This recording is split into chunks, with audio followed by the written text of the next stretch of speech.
Hello everyone, so on this video I'm gonna show you how you can deal with the different methods of downloading the source code to your PLC. So the default method is gonna be going here on the file menu and selecting source download and select the PLC which you wanna download the source code.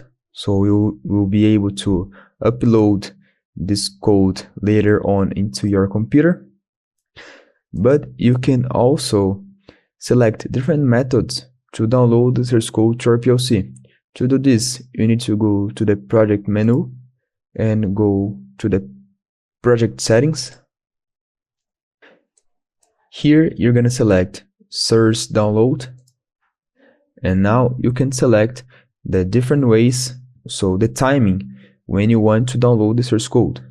So I can implicitly download the source code anytime I make a download or an online change, or when my boot project is created, or implicitly my boot project is created, or I download and do an online change.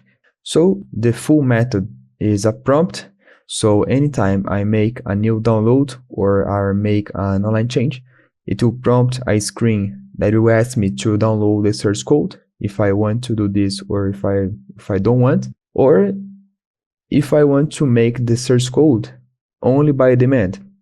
So if I select this option, I will only be able to download the source code of this project to my PLC when I go to my file menu and make a source download. So in this option, we will not be prompted anytime to download the source code when you make an alteration in your program.